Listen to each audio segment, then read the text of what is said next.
that, as with the first one, that second run was.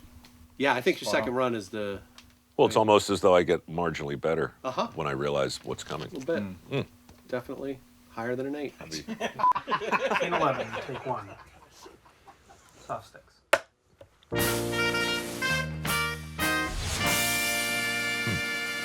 Here it is.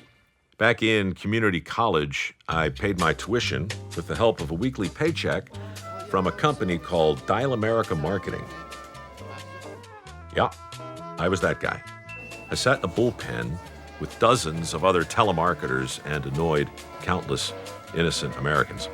We called you during your dinner, we called you during your favorite TV show, and we called you during your afternoon nap. We called to sell you magazine subscriptions. To my alarm, I was pretty good at this job. Wasn't something I wanted to be good at, but that's the way it goes. Sometimes you're good at something you don't enjoy, and sometimes you suck at something you love.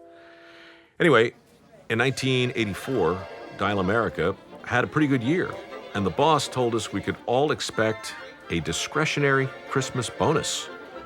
I was excited. Times were tight, and I could use a few extra bucks. I was hoping for $100. What I got was an envelope with $1,000 inside. I couldn't believe it. I was elated. My monthly rent back then was $360. A gallon of gas cost $1.20. A stamp was 20 cents. $1,000 in 1984 was a lot of money, and I was absolutely thrilled to receive such an unexpected windfall. Later that evening, a bunch of us went over to celebrate at the Swallow at the Hollow. I offered to buy the first round, but Lou Parker beat me to it. Least I can do, said Lou. I got a $1,200 bonus burning a hole in my pocket. In a heartbeat, everything changed. Lou Parker hadn't been there as long as I had. Lou Parker hadn't sold as many magazine subscriptions as I sold.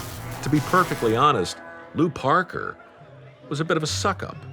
Why did Lou Parker get $200 more than me? Never before have I gone from total joy to total bitterness over the course of a single beer. The next day, I explained this outrage to my father, who looked at me like I'd lost my mind. Why the hell do you care what Lou Parker got? You just got your rent paid for the next 3 months. Quit your whining and mind your own business. The old man was right.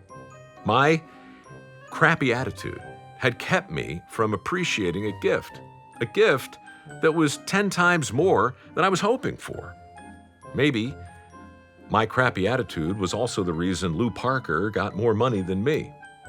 That's why the Sweat Pledge doesn't really concern itself with qualities you can't control and focuses on choices that anybody can make.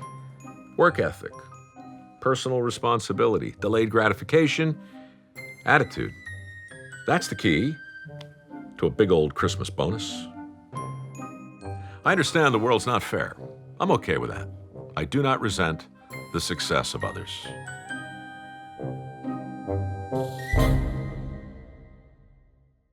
You know, I'm getting less and less cussy in my old age.